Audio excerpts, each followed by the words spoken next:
Welcome all, even you, troll.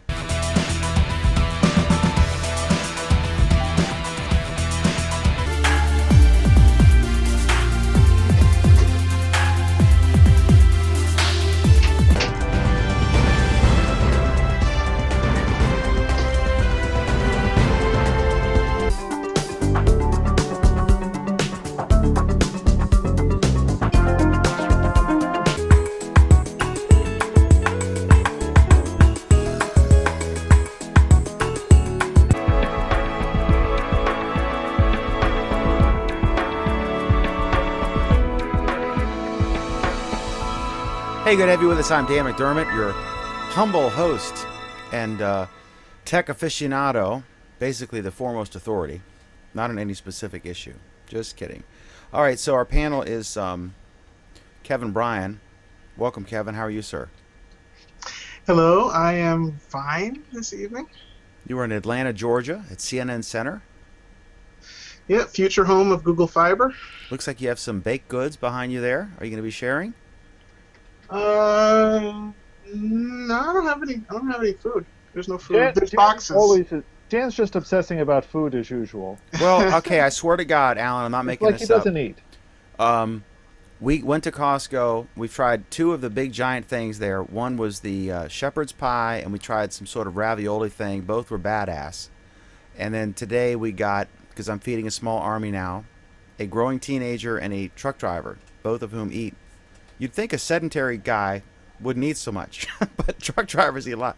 Anyway, so I got this big ass 5.5 pound chicken pot pie, which I thought took 30 minutes, but I missed the one, so it's actually a 90-minute bake. So I'll be smelling that and drooling and all but orgasming on my keyboard as this thing bakes.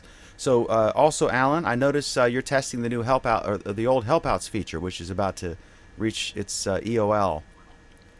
I don't know. I kind of like it. I think it's easy to. It's hard to get distracted because the whole time you're instructing me in the help out, it's obvious. You know, it's an attention-getting device. I think it's pretty impressive. So there, Alan Furstenberg joins us from an undisclosed location in New York. Hey, Dan. Yep, there are no Foursquare check-ins allowed.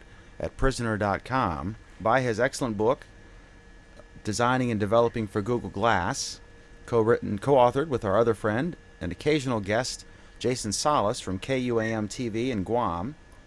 And you can get that at O'Reilly.com. at O'Reilly.com. Not Bill O'Reilly, it's the other one. It's the one who can read. I'm just kidding. I like Bill O'Reilly. And he's used one of my things on his show one time. All right, so we have a bunch of topics, and frankly, this will come as a shock to our regular viewers, but I'm actually behind today, and I didn't get to do the topics. But believe it or not, we're kind of winging it. But Kevin is being a trooper, and he's putting some topics in a normal topic doc. So anyway, we will talk in just a moment about the end of life of help outs, what that is, and any thoughts on why from Alan. But first, Google I/O, which is their annual developer conference, is happening, and of course we'll have Alan Furstenberg there on the scene as he opens his goodie bag of trinkets from Google, which have ranged from the Nexus Q to the Chrome Pixel, which was the best, I guess, to date, still the best Chromebook out there, right? And That's general consensus. I think it's pretty damn good. I can't really argue with it. so anyway, what are your thoughts? Are there rumors circulating about what we expect to see from I/O? Are there anything of note, or is Sergey going to jump out of a plane with some new gadget? Surprisingly, not too many rumors floating around yet. Not too much speculation. I mean, the Glass camp is speculating that the new version of Glass will be launched there. I don't know how realistic that is, but it's an interesting thought at any rate. Certainly, we're going to be seeing lots and lots of Android, Lollipop, and material design stuff there. That will be, I imagine that's going to be the heavy thing being talked about. Probably we're going to see Dart 1.0 released during the conference. They've been gearing up towards it for a while, and that's probably going to be their target to actually release it. I imagine we'll be hearing more about things like Android TV and Android Auto and all of the different flavors of Android. Could you Beyond real that, I quick? don't Could know. you have just for any of our hosts who might have forgotten what Dart is? Could you just brief them briefly on? For any of our hosts, you mean like you? Yeah. Um, Dart is a programming language that Google has been advocating now for a year and a half, roughly. I might forget my timeline exactly. Um, it's being pitched as a replacement for JavaScript, which is one of the kind of fundamental components of web technology these days, and for some server-side components as well. It's a good language in a lot of ways. Um, it certainly deserves the attention that it's getting. I'm not entirely sure that it's going to be there are some people that think it'll be a great replacement for Java on Android. I'm not really sure it's a good fit for that. But it's certainly a worthwhile language. If you're currently programming in JavaScript and you want to move on to a real language, I think Dart would be a good choice for you. And I got a quick question. This is similar related to that, and maybe more of a Monday topic, but it applies to iOS as well. We've heard so many. We talked about maybe a year and a half ago. We discussed the theory that we're moving away from apps toward the mobile web. When HTML5 was really taking off, that was sort of the topic du jour. Instead of downloading an app from whatever, they would just have a really badass website. What is the current state of that, or the current thinking of that? Are we still we're still in an app ecosystem on mobile devices, tablets and phones, but what's your view of where we're headed in that direction? Are we in the end going to have one thing? It's just going to be really, really snappy websites and we don't need apps? Or are we still going to be app-centric on tablets and phones and whatever other devices? It's an interesting question. I don't know. I hear this is a case where I could be very wrong. I think very sadly we're going to be app-centric for a long time to come still. Sadly, why? What was that? Sadly, because it's dual development. It's not so much that it's dual development, but it encourages a practice that's kind of unnecessary in a lot of ways. So what you're seeing is you're seeing a lot of, companies are encouraging people, oh, download our app, install our app, and you'll be able to do something. And That's a seems commitment like because it's abused by so many people. You might get notifications that you weren't expecting, whereas if it's, go to prisoner.com, that's a no obligation visit to see if I like it, you know what I mean? But then bookmarks are screwed up, so I may not remember to go back there. But if you put an app on there, then it's an icon that's constantly in my face. It's a mini billboard, if you will. There are pros and cons Well, but from the there- consumer and there the are also- developer I mean, there- perspective. there are advantages to apps. Having apps run means you have services that can run on your system. Um, there are certainly advantages to the mobile space. But I'm torn. I think there are a lot of advantages that both sides have to offer the other, and they're not really working well with each other right now. So you're getting apps shoved in your face when it's inappropriate, and you're getting websites that are trying to pretend to be apps and do so poorly. Yeah. But there's another problem too, which is that apps are higher maintenance in general than a website. Sometimes with a website, you can just put stuff up and it'll just sit there for a while. But if you're a company and you don't keep up with your app, it could go out of date pretty quickly, a lot faster than a website would. And so I see a lot of companies that do apps and they work great for like 5 minutes, and then all of a sudden the functionality gets broken somehow because they either didn't commit enough resources to it, or they did for a little bit and then they got rid of the developer, and then something changed in Android and now nothing works anymore. And But you've got that problem on the web too. but it's faster on apps. That's the problem. The one I don't advantage, think so. though, Alan, the one advantage you have with an HTML5 thing is it would work on every platform, right? It would work on Windows, iOS, and Android, whereas If you're developing Flipboard, you've got to develop completely different versions for each thing. Well, that's a nice theory. The reality, however, is that if you're developing a web app, you need to develop for at least 4 different platforms. Okay. And you need to make sure it works on all of them, and the chance of it working correctly on all of them is pretty low. Gotcha. Okay. So we're all excited about I/O, and Alan will get a bunch of free stuff that we won't get, and we all hate Alan. The free stuff is always nice, and I never diss the free stuff. It's nicer some years than others. Let's be honest here. But that's not why I go. You know, that's not the really important part about I/O. You know, the stuff is useful because it helps inspire. It helps kind of set the pace and make you want to work on some of these things. You know, so getting an Android TV last year, that was good because I got to play with it. I got to make assessments about it. I got to start developing for it. I got to start understanding this bit of technology. The Pixel was good because it helped, you know, spur some web development that I was doing. It really showed that web as a platform was a viable platform. Before then, yeah, I used Docs, but after I got the Pixel, I was immersed in that technology. But more importantly, you know, what I/O does is it sets the pace for the rest of the year in terms of what Google's committing to its developers. So that's where you see things like, okay, what are they saying about the cloud? What are their commitments to the cloud? What are their commitments to new versions of HTML?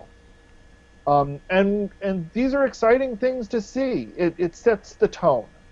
You know, so 2 years ago we saw how Glass was setting the tone, and then last year we saw how Glass was still incredibly important, but where was more the conversation that was going on, and we saw over the year, you know, subsequent, how the two influenced each other.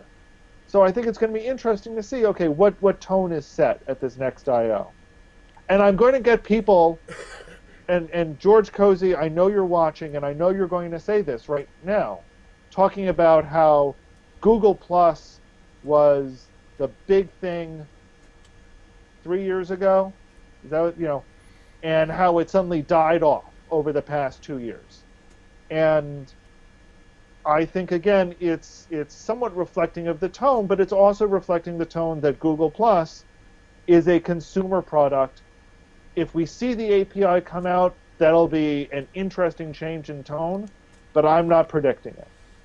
I am of two minds on that, Alan. On the one hand, I agree that Google Plus was something new, and they really wanted to give it a big push, a high-profile push, and all the eyes are on Google at I/O, so they probably overemphasized it when it first rolled out. And then they emphasized it the second year under Vic, and then now huh? The reason why it got mentioned at I/O at all was because I/O was Vic's baby. You know, Vic was the one who created I/O, and Vic was the head of Google Plus. If it was anybody else, it would have been completely ignored. I don't know. I think completely ignored is too strong. I think it would have. I mean, the words Google Plus were not mentioned at the last I/O. I don't think in the keynote at all. That was unusual. But you know what else wasn't mentioned in the keynote? Google Search wasn't mentioned in the keynote. Google Drive wasn't mentioned in the keynote, and Google Maps wasn't mentioned in the keynote. Even the Q wasn't mentioned. That was yeah, the Q was mentioned. Did they reenact? Oh my God, that was the worst. Oh my God, SNL could not have done a better job than the actual thing on Q, the demo at I/O. Okay, so we'll see what happens. I would say that I still give a pass, and I hear what Alan's saying, but I still give a pass because the new guy's new still, and they're trying to figure it out. But Sundar is new. Whoa! Did you just say the new guy? You're talking about Sundar? No, I'm talking. No. The new Google Plus head, who's Bez. Bez, yeah. Bez is still newish, in a way, but not really, because he was the right-hand man anyway. But I would say if it's completely ignored this year, and especially next year, that would be conspicuously absent. It wasn't completely ignored last year. In the keynote, I mean the high-profile events. If Oh, they're in the back why? room talking about it, nobody's seeing. Maybe it's much ado about nothing. Like I said, look at what else was ignored in the keynote last year, and you see some pretty damn high-profile things were ignored. Okay. So I guess I feel better now. All right. So next up is Helpouts, and I look at Helpouts like the movie Space Odyssey. What was it? 2003 Space Odyssey or whatever it was. It was described as a movie before its time. A great Oh my movie. God, Dan. It was a great movie, but what was the year? Whatever they said, but they said it was a great movie, but it was released too early or whatever. Similar 2001. 2001 Space 2001? Odyssey. Yeah. So, in a similar vein, I still think Helpouts, which are sort of a collection of a presentation and collection of apps to Hangouts where you can offer tutorial advice or whatever, cooking lessons, that sort of thing, and you can charge people, tech support, and it's a way to monetize Hangouts. And I still think that's a great idea as a way to offer support for products and services and instruction. But I don't think it was a bad idea. I think that Google ignored it and didn't support it and screwed up. And I still think there's a market for this. Well, for starters, let's talk about the fact what this story actually is. And that's that Google has announced that they're discontinuing Helpouts as of April 20th, I believe. Now, you made a 5 lot days of after the other accusations. good news. You made a lot. What was that, Dan? I said 5 days after the other good news, April 15th. So you made a lot of accusations there. You know, Google didn't support it. What do you mean by Google didn't support it? I mean, it's like Google Plus polls. You can put polls in posts, right? So they announce it, and then everyone plays with it for 3 days, and then I haven't seen a poll since, maybe one or two in like 6 months. I think that this is a brilliant idea, and it's a logical next step for Hangouts, where you can say, look, I know how to cook the best chicken cacciatore since your grandma came on the scene. And for $20, I'll teach you in a private hangout for 20 minutes to do the prep, and then it's on you. Or I can help your kid with algebra on Tuesday nights from 7 to 7:30 for whatever amount of money, and then the monetization is built in. If they had gone the way Uber did and enhanced it, maybe with ratings system, I guess they had ratings, but it wasn't marketed at all. They just throw shit out there, and then they rely on everyone else to do stuff. I think it was a good idea. I just think it was poorly marketed, and that's why they're dumping it, because there was no once adoption. again, we go back to the marketing thing. So let me ask you something. Has Google ever marketed YouTube? No, and nor has someone who has, dumped an 18-wheeler full of cash had to market the fact that there was money available to pick up. I mean, YouTube is a product, but this is a more obscure product. It's a more niche product. If they're going to throw it out there, it'd be nice. Oh! And YouTube isn't a niche product? YouTube is YouTube is only not a niche product now because it's ubiquitous. YouTube is a mass appeal product. I'm saying this was because people still hadn't. Hangouts are still. We're not talking Hangouts. We're talking Helpouts. Okay, but it involves Hangouts and involves Google Plus, which is currently a toddler, in my opinion. Dan, doesn't involve Hangouts at all. It involves the concept of Hangouts, where you're in a Hangout, correct? That's only superficially so. I don't agree with that. I think you've done them. You were one of the first people approved for it. But I think aren't Helpouts Hangouts with with an ability to monetize them in some sort of UI? No. But okay, Alan. Even when you say that Helpouts have nothing to do with Hangouts, from a PR perspective, they have everything to do with Hangouts. Helpouts and Hangouts. No, they've got nothing to do with Hangouts from a PR perspective. Then why were they called Helpouts? Yeah, I mean, come on. That's the way they marketed it. I mean, you can say all you want behind the scenes that it's not connected, but no, they didn't market it that way. But But they did because they named it that way. Why would you call it a help out when you already have a product named Hangouts if you don't plan on putting the idea in people's heads that they're the same kind of thing? I mean, why would you do that? Because help out is a clever way to make the point. What else are you going to call it? I'm saying it's a good name because it's close to Hangouts. That's what I'm saying. And so technologically it may not be connected, but PR wise, I mean that's how you're gonna sell it. So you're going to sell it based on a barely known Google product. You're going to sell an even lesser known Google product on a barely known Google product. Well, I mean, it's not like they do a great job promoting either. I mean, you said it. Yeah, but that's what I'm saying. That's what they did because they don't understand PR.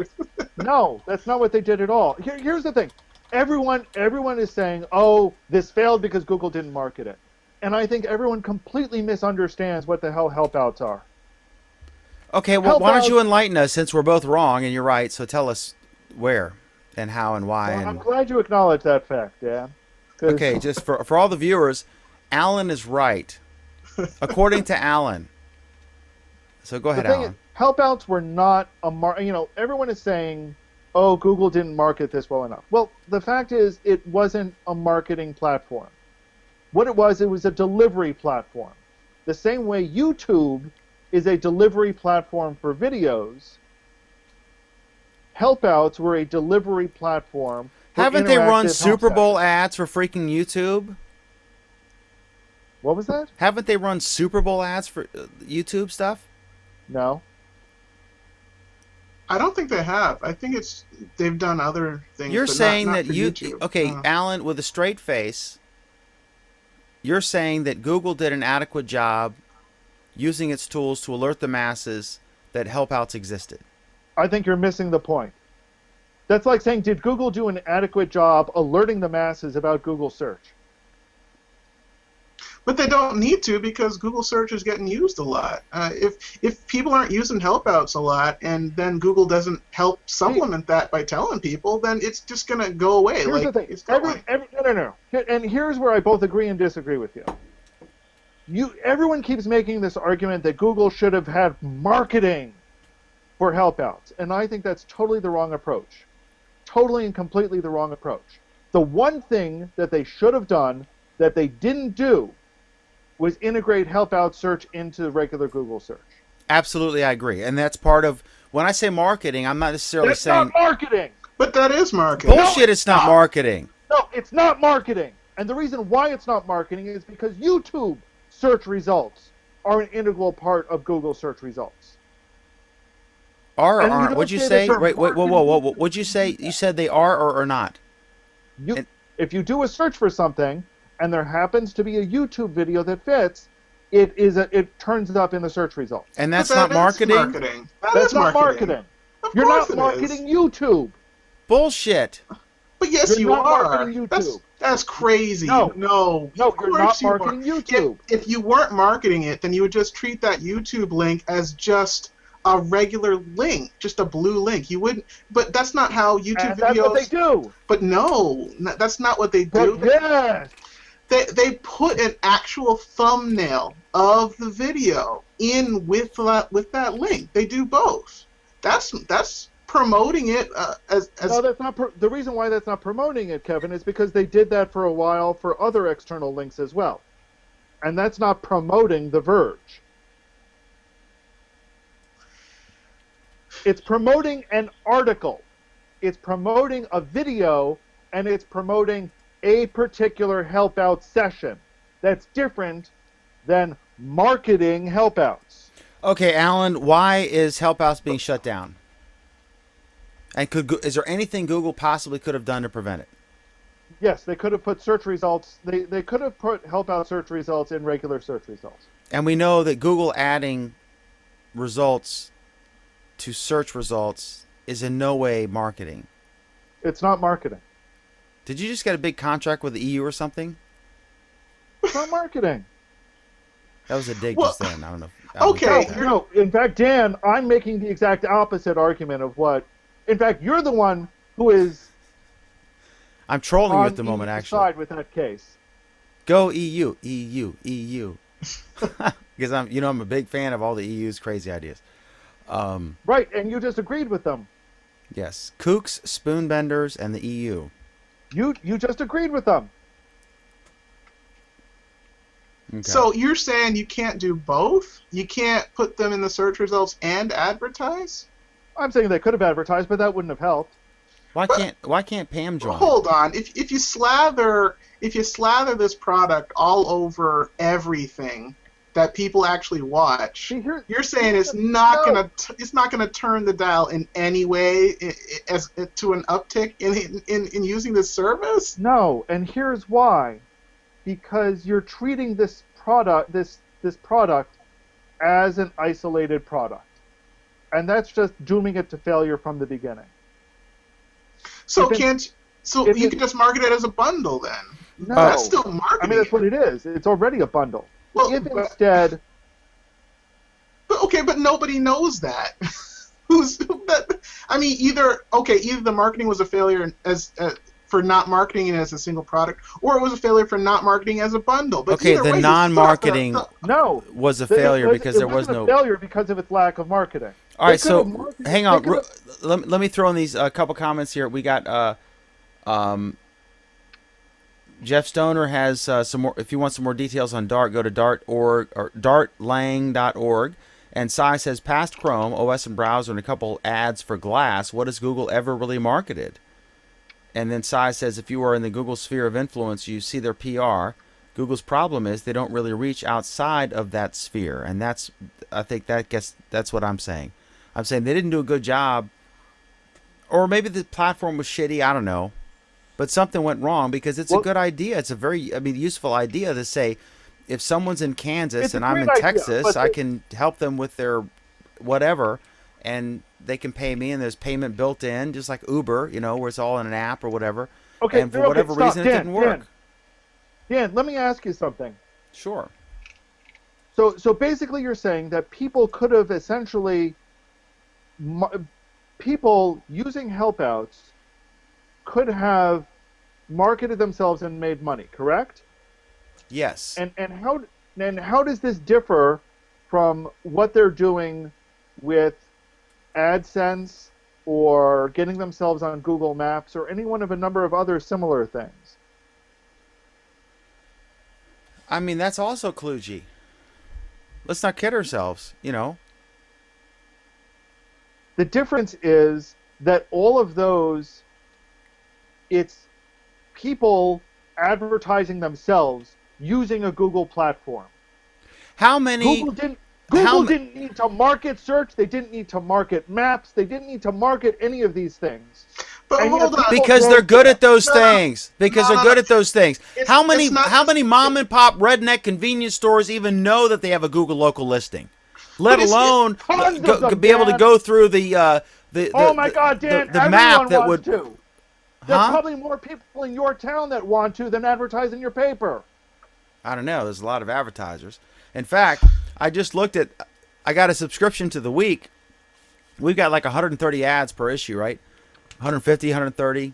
In summertime, it'll peak from that.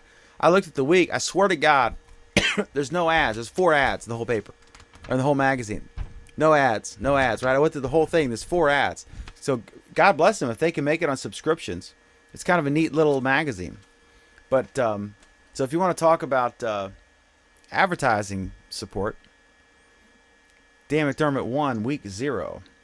I mean, there is one final point that needs to be made, was that Alan brought up Google Search and Google Maps, and they didn't really need to advertise that anywhere near as much because that concept was already out there. I mean, they weren't the first to do either of those. I mean, they were the first to do it really, really well, but they weren't the first out there. I mean, MapQuest was out before Google Maps was, and for Google Search, I mean, there were several different search engines. So I mean, you didn't have to advertise that as much. But with helpouts, there's not a popular company out there that's doing this sort of thing that people would associate in the wider public. It's Yeah, out. but The Kevin- idea is out there, but not Kevin, really I popular. I disagree with you a little bit about maps, because although maps were out there, the concept of local listings was not. Right, but I And- mean that they didn't and- do local listings first. I mean, they did the maps part first. I mean, then they added that local listing stuff. Right, but local listings was really what made Google Maps into something.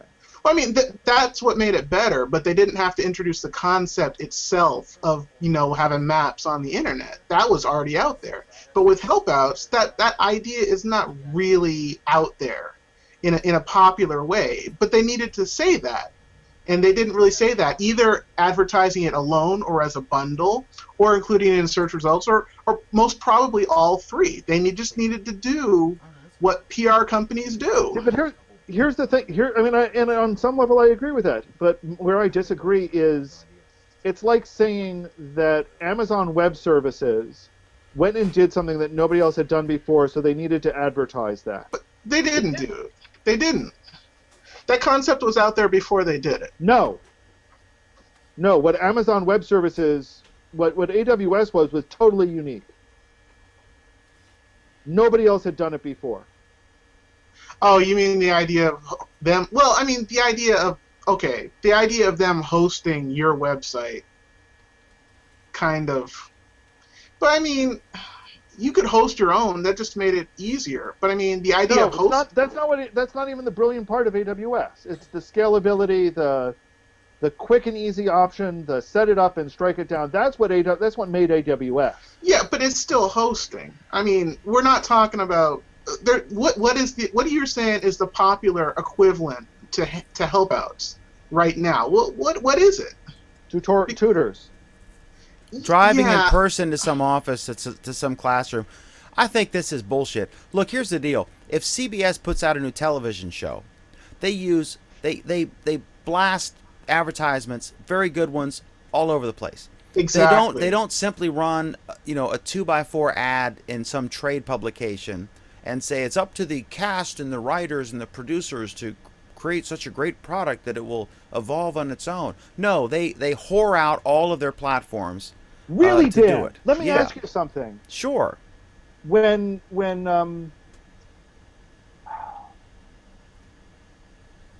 When Jon Stewart took over The Daily Show, was it the fact that Comedy Central was blasting the fact that Jon Stewart is now heading The Daily Show that made it the success it was?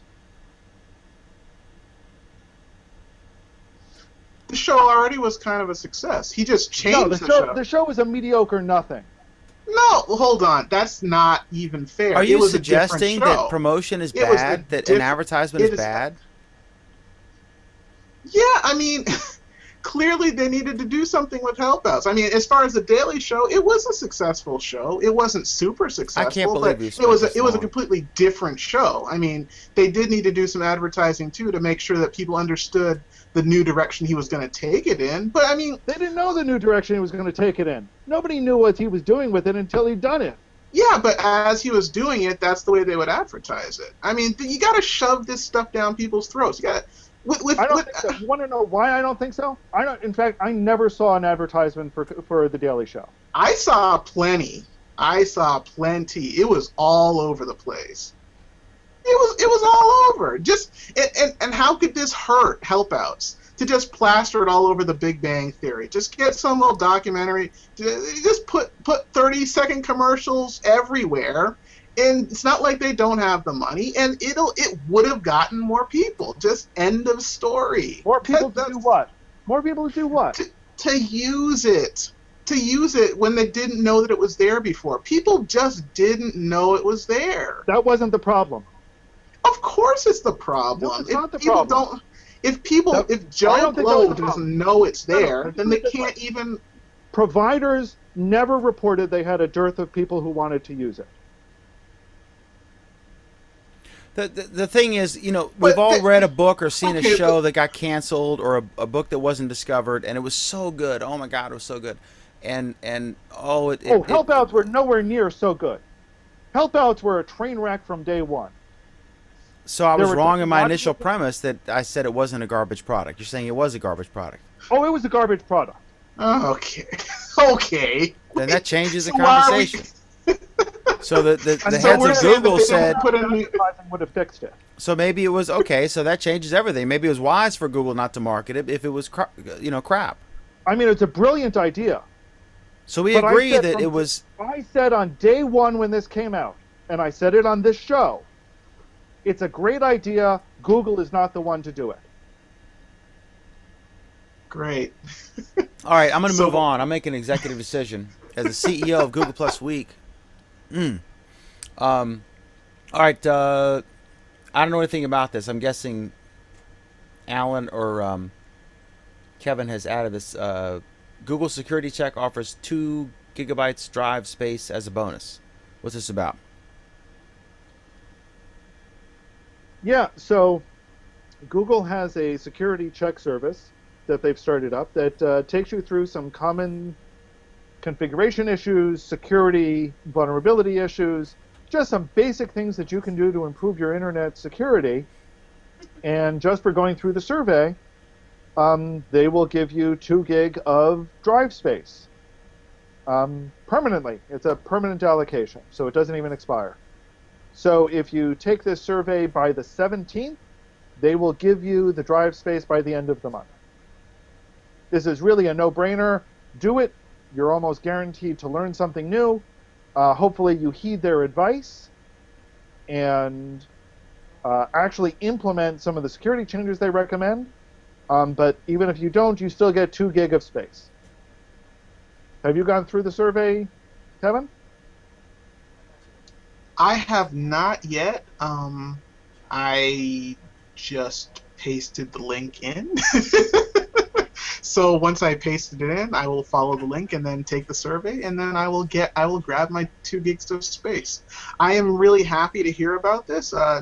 Anything that tells me I can get more space in Google Drive is welcome to me. The only other thing that I really want from Google Drive is for them to hit their next price point change, because I would like to see a few more options for the higher tiers of storage. Right now, you can get one. You can get 1 terabyte for I think $10 a month. But the next step up, you can only get like 10 terabytes a month for like $100 a month, and that's quite a jump from one to the next. And so it would be nice to see some either lower price options or a little bit more breakup at that level. You know, because jumping between 1 and 10 gigs, that's quite a lot.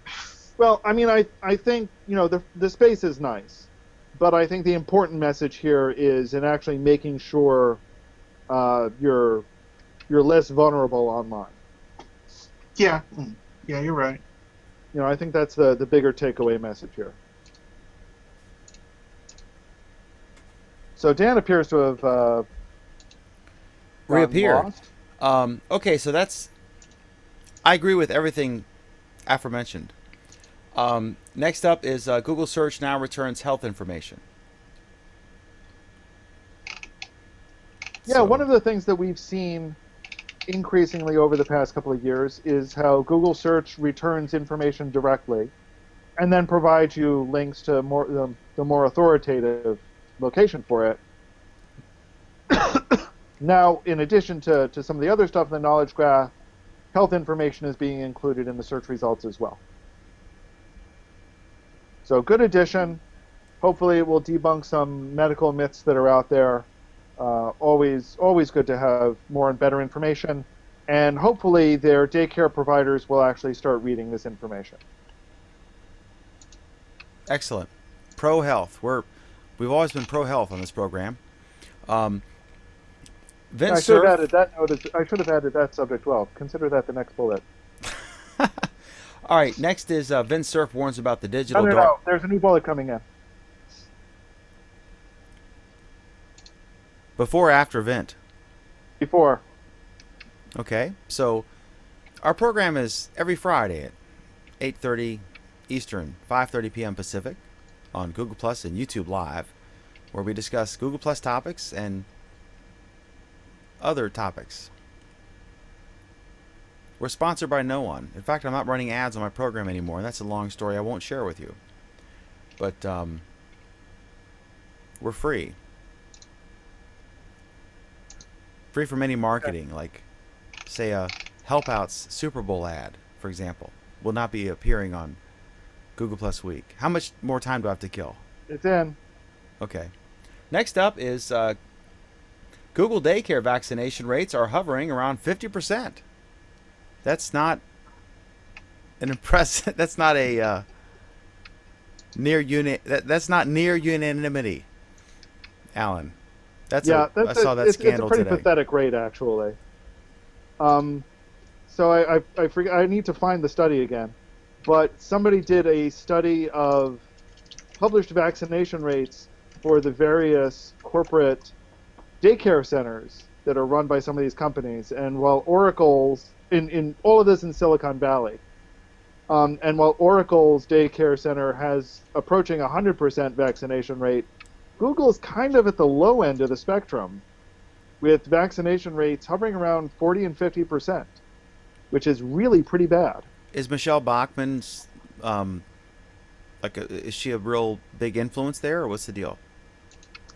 I mean, the influence there is that you've got a lot of what's the way to put this? Holistic, Too smart people. like Steve Jobs, for example, who would probably still be alive. Pediatrics books. What was that, Dan? Like Steve Jobs, who would likely still be alive had he not pursued any type of crazy non-conventional medical thing, or maybe he was just like trying to postpone reality. I'm not sure. I'm not a judge or a jury, but Yeah, people forget how bad these illnesses can really be. It's such a shame, because when you see how bad polio was, how bad measles was, how bad mumps were, when it affected a huge portion of the population. I mean, for a lot of these diseases, even if it didn't kill you, it scarred you in some way. And so people just have to keep that in mind, and then just get their kids vaccinated and not be worried about any kind of side effects that might happen, or diseases that they might or might not get, or anything like that. It's safe. It's safe to vaccinate. You should vaccinate. Go vaccinate. Right, and I think all of these cases are people just being too smart for their own good. You know, they've convinced themselves that Dr. Sears knows what he's talking about. They've bought into that, and they're doing the wrong thing for all of the right reasons. Quite frankly, they haven't lived through a time where these diseases really ravaged communities. And if they did, they would immediately take their kids and vaccinate them against all of these things, because it used to be really a problem for everyone. And so even if you don't like the vaccination stuff, you got to protect the other people who are around you as well. There's that as well. But I mean, you can transmit diseases to people, even some people who get vaccinated, like with measles. There's a 95% protection rate, but there's still people who get vaccinated for measles who can still get it. Kevin, So did I you get a mean- flu shot? Oh, Don't lie. No. Alan, did you get a flu shot? No, but I know what my risks are both receiving and transmitting the flu, considering I come into contact with almost nobody. Do as we say, not as we do. No, but the flu's not No. measles. The flu's not mumps and rubella. It's not that. It's not that level. That, and look at what the risk factors are. Look at what the recommended targets are for getting flu vaccinations. On the other hand, I do encourage my parents to get flu shots because they're in risk pools for it. Exactly. If you're at a certain age, you should be taking those flu shots. And it shows you the power of one junk study, the thing that Michelle Bachmann and others cling to, that was completely thrown out by science afterward, that linked autism to some vaccination, and it was later deemed to be BS. So Yeah, that a lot of people are just scared about autism too, because it used to be almost nowhere, and now it seems to be everywhere, and people don't have a good concept of why it's happening, so they just put it on vaccinations. But that's not the cause. okay, so we all That's are just pro-vaccination. Go vaccination. Vaccinationers. Except if it's us. Exactly, right. Do as we say, not as we do. All right. Okay, so next up is Vint Cerf, viewed as the father of the internet, right? The interweb at tubes.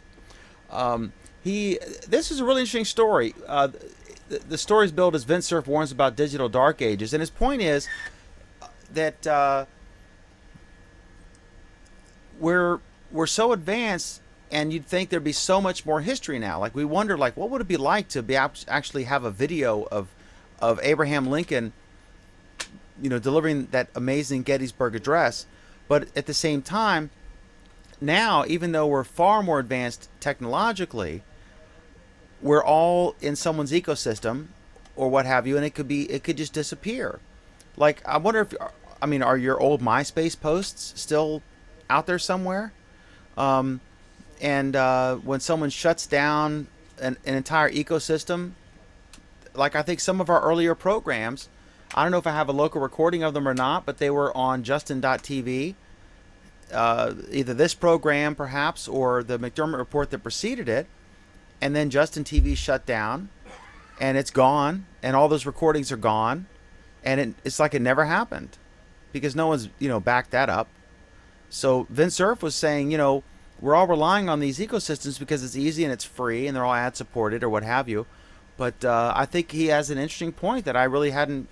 We've sort of discussed this before, but he kind of, he's got gravitas to talk about it. So what do you guys think? Libraries have a big time dealing with this sort of information deluge, and also how you store it. They're struggling as well to figure out how you hold on to digital information, because not only is it hard to back up because you have lots of different technologies and they change all the time, but you can change if it's a website that you're saving. That website could be altered at just about any time as well, and so you have to figure out: do you want to just save a website once?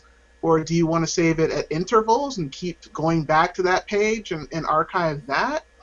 But the technology part is a really big deal. I mean, if you think back to the first days of computers, are you going to have everything on cassettes? Because, that's how we used to save stuff, on just regular tape cassettes. Well, in some ways, the technology problem is the biggest problem. But in some ways, it's solved. The Smithsonian, not the Smithsonian, the Library of Congress, for example, has one of the largest collections of Edison wax cylinder recordings and the biggest collection of experts that know how to read Edison wax cylinder recordings. But when you start considering, okay, so we've got wax cylinders, records, tape players, and all of those are relatively easy to read because they're all analog. If you look at the grooves in a record, it directly corresponds to what you hear. But look at the grooves on an MP3 file. Right. And it's not a direct correspondence. There is an algorithm. You need to know the algorithm. You need to be able to decode it. Things are getting trickier and trickier. We've got the case from just a few years ago that we had high-resolution recordings of the moon landing and no way to read them. We're at a point in technology where we could not recreate a Saturn V launch vehicle because for some mysterious reason we destroyed the plans for them. There's a lot of cases like that where we've just destroyed the way to read something without destroying the media itself. Yeah, it's going to be interesting when we try and go back to a file and we find that it's encoded and compressed in .zoo. Yeah. And the other thing about libraries... Wait, this is you encoded. How do I get this? The other thing, if you talk to librarians, that they talk about in terms of a digital archive is they worry about tampering. So they've had this concern for years about people who will actually go into libraries and rip out pages of books because somebody doesn't want that information out there. And this is surprisingly common. What happens when you get people who are doing the same thing to digital archives? And how do you make sure that if they try to do it, that it's still protected in some way. And we've seen some efforts on this front on Wikipedia, for example. And we've seen some, that it would require 4 out of 5 archives to be mutual, to all be changed within a small period of time for it actually to be accepted. But still, that's, it's a real worry amongst people who professionally are trying to preserve our history. Yeah. Yeah, you're right. I don't know what you bring up something interesting there where you might have an archive that's in a library and then someone tries to alter it. How do they know that it got altered? And how do they know how to change it back once it gets altered? I mean, right. And like I said, Wikipedia has some efforts on that front, in the sense that all changes are recorded. There's no way to go back into the archive and remove a change. It's not possible. And also with digital copies in libraries, things are getting more centralized all the time. More and more libraries turn to databases that hold information, and all the libraries go to that one database to pull the information. Right. They all have the same database. So the question is, how do you, so in order to get information, in order to change history, all you need to do is change the one central copy. Right. And librarians are very concerned about that. I mean, that's why I say they're concerned about having that one copy. They want to make sure that the databases they use, when they can, have multiple homes, and that none of them get changed unless all of them get changed, or Right. some percentage of them get changed. So these are things that digital archivists think about and try to figure out, and we're not there yet. And Vint Cerf was highlighting the fact that we've got all of these problems, and that if we don't do something about it soon, we run the risk of losing a century's worth of information someday. But the thing is, it won't be the first time in our history that's happened. Yeah, and the longer it goes on, the more data that we're generating in the first place to actually save. So the longer we go without some kind of a real solution for that, the more stuff that we'll have to go through. Yeah. It's something I guess we'll have to figure out. Yep. Hmm. So I'll assume Dan doesn't have anything further to say about this. So next on our topic list, we've got 2 topics which are sort of related to each other in the sense that they're about Samsung and they're about their literally screwing themselves over.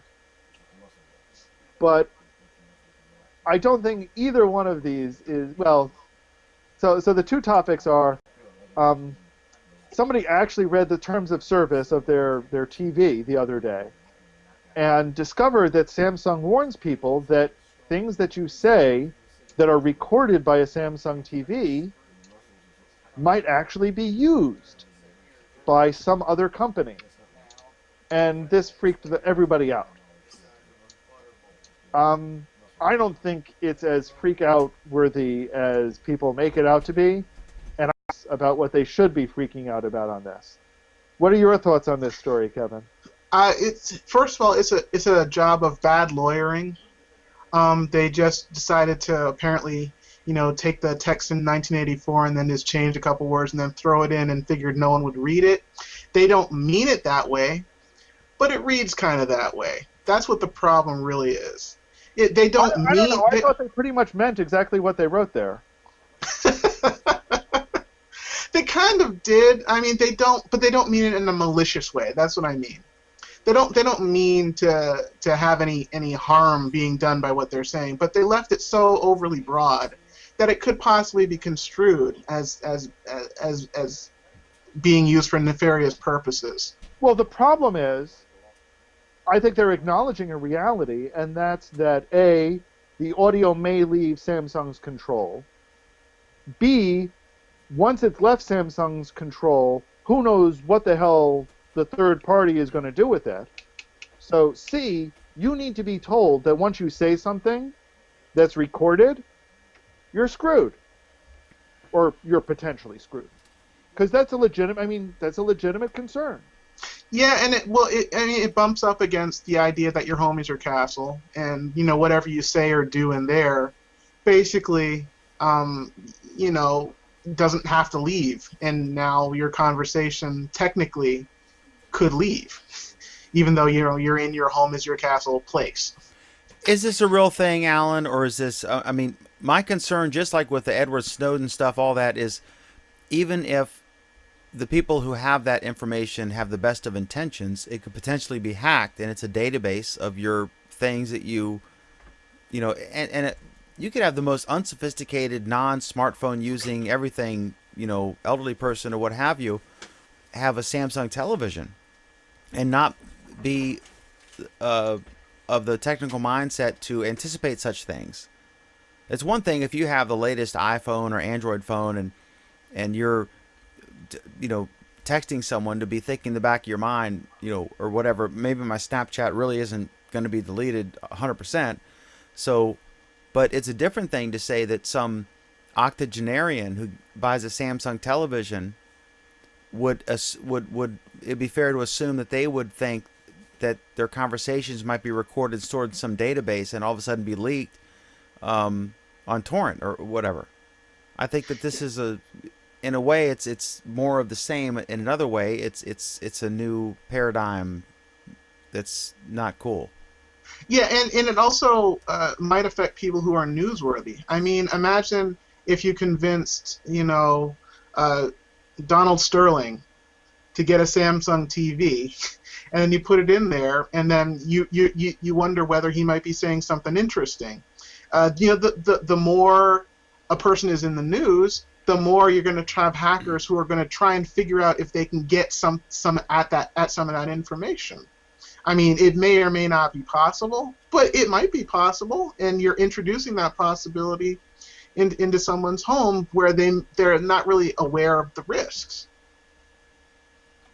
That's the thing. There's no, when you start up a computer or download an app on your phone or what have you, there's a terms of service agreement, right? People are not, non-technical people are not accustomed to a privacy agreement when you buy a television. Traditional people view that as a one-way device. It's a receiving device. It's an AM radio that receives signals. So let me ask you something, Dan. For most people with a plain old telephone system, POTS. would you be, do you think most people would be concerned about privacy implications of it? I think most people would know that if the three of us decide to plan some drug deal or the next New York attack, the government might be listening in. I mean, there have been movies about code words or whatever. But I think when you're listening to FDR do his fireside chat on the AM radio, you're not thinking there's a bug in every single one of them transmitting data to some company overseas that may or may not be hacked. But here's the thing. You say that, and yet there certainly was a period of time that was not too long ago that anybody on your block might have been listening to what you were saying on your telephone. Yeah, I mean, I had the little things. I've done it. Where you And put also the little you had to clips be on the phone pole, and it would, you could listen to stuff. I think that not even that. I mean, Dan, there was a time when party lines were still the normal way for telephone lines to be installed. Yeah, but how far back are you going to go? I mean, are we going to talk about how we screwed the Indians? I mean, come on. But also, you had to do something physical. I mean, here you could be around the world. That's the real problem. You can pull that information in from anywhere. Let's get physical. Well, physical. But here's I the want to thing. get In physical. this case, it still does require. It's not like the microphone would be transmitting constantly. It said that it only happens when you've triggered the television to start listening to you. So, would it be a reasonable assumption that if you told the television or your phone or any other, or this device you have sitting in your kitchen to listen to you, that it may record what you're saying. Is that a reasonable assumption? I don't know. I honestly don't know. I don't know how well it's programmed. I don't know how well it could be hacked. I don't. I'm honestly not sure. Well, no. Ignoring the hackability, ignoring bugs, ignoring any of that. The issue in this case is that Samsung was telling people, hey, when you are talking to your television, what you're telling it may be recorded. They're not saying, hey, if you're not talking to your television, if you have not activated your television to listen to you, that what is casually happening may be recorded. They're not saying that. Right. Okay. What they're saying is, if you say, hello TV, what happens after that may be recorded. Is that a reasonable thing to expect? The way they're saying it is reasonable. I think people would like that feature, but they kind of don't want the feature at the same time. I think they want both. They want all the benefits of being able to speak to their TV with absolutely no chance that that information could get out, even though to use the TV, that the way they're talking about, you would have to have the information go out of your house. I think people want it both ways. But Kevin, here's the thing. I think also people would like to use their telephones with the assumption that there's this direct private line between themselves and the person on the other end of the telephone. And the reality is that's not true either. But do we need a VPN for TV sets? This is ridiculous. I mean, come on. Well, It's a hold freaking on. TV. Have we gone to that? I mean, Yes. it's not. Yes, we have. I gotta open up my freaking television in a porn window, for Christ's sakes. Are you kidding me? Hang on, Kevin. Dan, the issue is this has only come up in a freaking TV. We've got the exact same problem today with Google Voice Search, with Siri, with whatever the hell that thing from Amazon is, with Connect. Yeah, at one point people are going to be, I mean, there's going to be a leak and your neighbors are going to be judging you during an energy crisis because your thermostat was too high, and then all of a sudden we're in Shirley Jackson's The Lottery. My God. What's going on? I mean, can we have like dumb appliances, or are we going to go back to, Yeah. When the hell was the last time you read The Lottery? in college Then obviously when I was you young, need to go tall, and reread skinny? it. Because The Lottery is just what it says. It's got nothing to do with stoning people because of. I was trying to energy make an usage. analogy that, you're going to be judged It's a lousy by. analogy. I think it's a good analogy. No, it's a lousy analogy. I'll let I'm not him even- have his way for once. We're all paid less than minimum wage, so what do you want, What's up, Sheila? How you doing? Sheila, let me ask you a question. What do you think about the idea that Samsung television, you'd go to Costco or Walmart or wherever and Best Buy and you buy your Samsung television set, and all of a sudden you discover that there's a microphone in that TV set, and then it's recording your conversations and storing them on some server in or outside the U.S., what have you. Would you be happy about that, or would you be like, oh my goodness, this is... Way to misrepresent the issue. I- All right, Okay. well, represent it correctly, Alan, before she responds in. If they did it, if they were recording me without my knowledge like this, like on a TV in a big box store, I wouldn't like it. I wouldn't like it. So, You know, Alan, and- set us straight to why we shouldn't be concerned. Oh, you should be concerned. But again, you need, again, this is a bigger issue than Samsung TVs. Stop that, Alan. I can Alan see is- up your nose. If Alan is going to defend Big Brother, damn it, he's going to look like one. Ooh, that's an excellent point. This is very Big Brother looking, isn't it? Making Yeah. me dizzy. If it's bigger than TVs, but if at the same time, if we're saying that it's only going to be listening to us when we tell it to listen to us. Is it reasonable to say, okay, when we've told it to listen to us, that it may be recording what we say? And do we know if there's some sort of terms of service where they say, caution that if you activate, like, is it an opt-in service and there's a clear thing and you click yes? But does that mean that, and I missed part of the conversation, Alan, so please troll me if you will, but I don't know. Couldn't there? that be any worse than like having a TV that you're using as a monitor with a microphone? I don't know. I mean, Sheila, what kind of phone do you have? me? Yeah, Which kind of phone? My cell phone? your cell phone. Or Is it an iPhone or an Android? it's an Android, Samsung Galaxy, or what? Panasonic? Do you ever say "Okay, Google" to it? Once or twice, yeah. So you occasionally use Google Voice Search? Occasionally. Are you worried Not about the very- fact that it may be recording that? No, because what I'm looking for is I don't go to porn sites. I don't look up nasty stuff.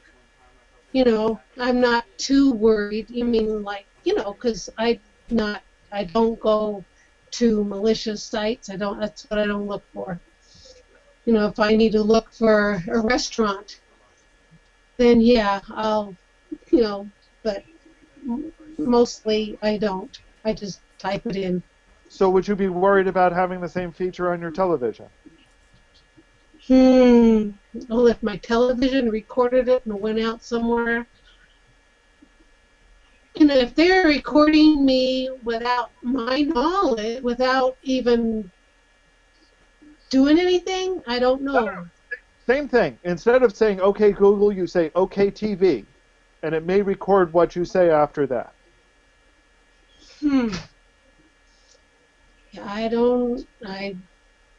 That depends on what I'm saying, but I don't know.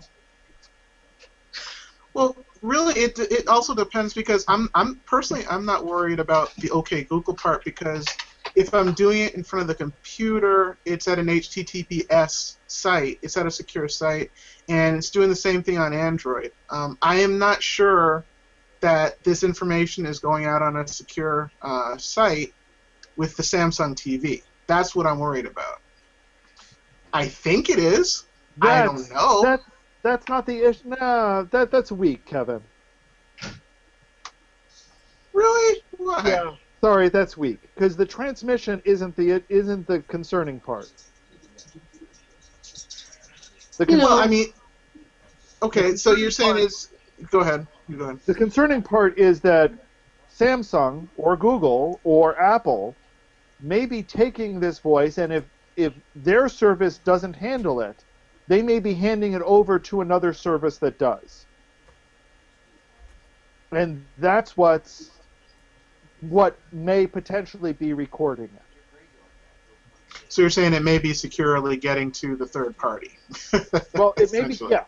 It's secure. We can assume that it's securely getting to Samsung, that it's securely getting to the third party. We don't necessarily know what the third party is doing with it. Okay. Right.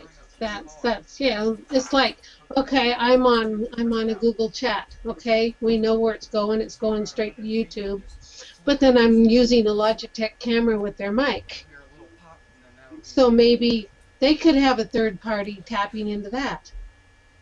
I don't know. maybe they could do an ad. Samsung. All right, next up is Yeah. Facebook now lets you designate. No, because we didn't even deal with the second issue of how Samsung is screwed up. I apologize, and I stand corrected. A rare Dan fail. Samsung really likes commercials. Tell us about this. Unlike Google with their helpouts, Samsung likes commercials. Yeah, but Samsung likes them so much that they'll stick commercials into video, Alan just missed my dig, but go ahead. even when it's your personal video streaming from your own personal video player. So what people discovered is that if they were streaming videos from a home video server, that every so often the Samsung Smart TV would inject a commercial into it. Even though it wasn't streaming from a Samsung service, it wasn't streaming from an outside host, it was purely an internal video, Samsung would decide to courteously give you a commercial. Now, wasn't this, in their defense, and this is tough to defend, but being devil's advocate here, this was a Yahoo fail, right? Didn't they sub out that system? Basically, it's almost like if, let's say you're on your phone and you shoot a video, and then you want to watch that video of your kid, baking a cake for the first time or whatever, and then there's a 30-second Ford commercial before you can see it, and whoa, what are you talking? That was the reaction people got, and apparently it's pretty widespread, and it's not just in one market. But I think it was a Yahoo fail. I think they subbed out the thing, and I don't think it was I think it was on Samsung devices, but it wasn't an actual Samsung fail. My understanding, and I could be wrong, is that it was in Can you say that part again? I could be wrong. Okay, I just want to get that. Let me do full screen one more time. Go ahead, Alan. Sorry. No. If you like, hang on just a second, and I will Look right into the camera. And I could be for the wrong. record. I could be wrong. Okay, I got it. That was a good take. All right, go ahead.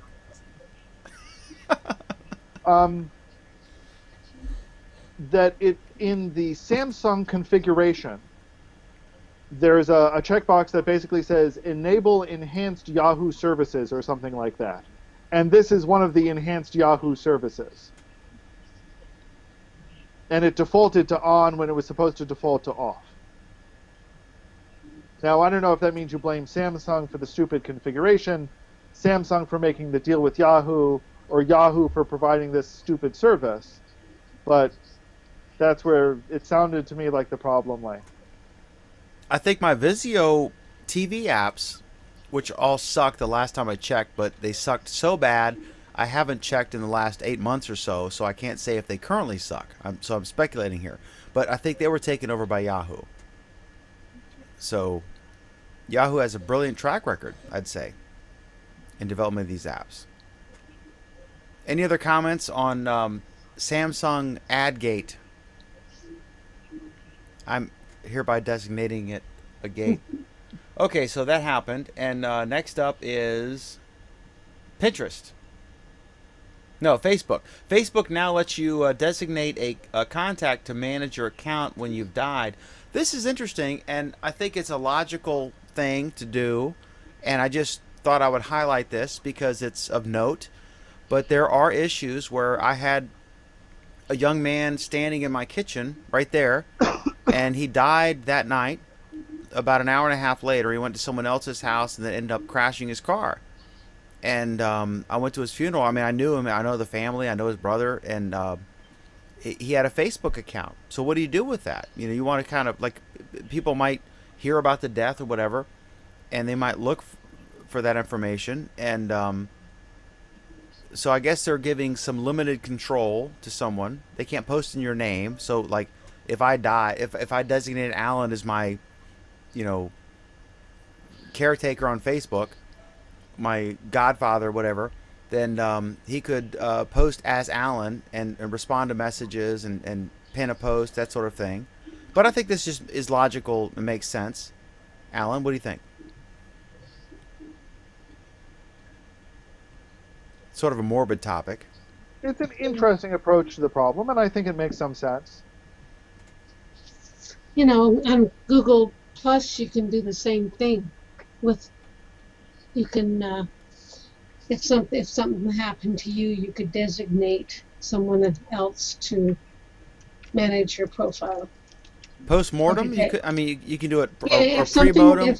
You can pre-mortem. You can designate like your wife, your husband, or a friend, whatever. So, because you've got all these pictures and stuff on here, and if something happened to you, then who would be able to get the pictures and stuff off? So it's kind of like a safety barrier, I guess. I don't know. Yeah, I want to do a side topic on this. Kevin, any thoughts on this? I mean, this is just common sense, makes sense, right? Yeah, it's pretty much common sense. It's just like planning out any sort of a will, except, we're finding that we have a digital footprint and we want to let people know, what happens after we pass away. So it's a good idea. Yeah. For Google, it's called the inactive account manager. Yeah. I want to do a side topic here, and this is very inspirational guy to me. Since we're talking about depressing stuff, David Carr died. David Carr was a heroin addict, and he finally got his act together. And he was a brilliant writer, and he ended up working for the New York Times. He was their media writer, and he was one of the best writers I've ever read. And that's saying something, because I have a guy writing for me who, he should be a Pulitzer Prize winner. He's really good, and I know really good writing. I was very sad. He was 58 years old. He was the subject of the Page One documentary. If you look, if you're curious who he is, if you don't know, then do a Google search for Page One trailer, and you'll see him in there. He was a super skinny guy, had a stork like gait, and he was the smartest guy in the room, like Alan on steroids. So Google anything you can about him. David Carr, DavidCarr. Well, or Alan on heroin, as you seem to imply.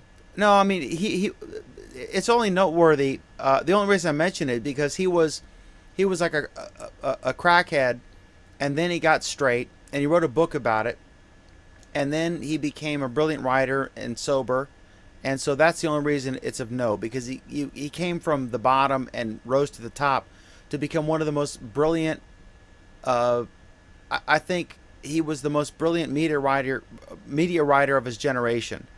And he died last night. He collapsed. He was, I think, about 9:30 p.m. last night, and he was the subject of the documentary, Page One, about the New York Times, and he was just wonderful. And I know I chat on Twitter a lot with Brian Stelter from CNN, and he's a good friend of his, and I know he was joining me in weeping about it, but.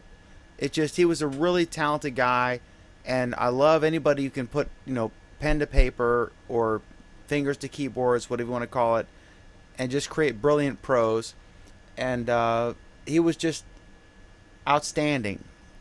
And please, I think it's free on Netflix. It may be free on Amazon Prime, I'm not sure. But the Page One documentary, watch it. It's great. Learn about David Carr so he doesn't fade into obscurity. But it was just an amazing guy, and I love a great writer. There's nothing that turns me on more than reading great, writing. And if anyone else, I'm going to try to pull up a link. I'm going to read like a paragraph that he wrote. But Alan or Kevin, I don't know if either of you or Sheila, if any guys have read any of his stuff, but his Brian Williams thing was just amazing. I listened to him talking on WNYC about Brian Williams just 3 days ago. Completely disagree with what he said, but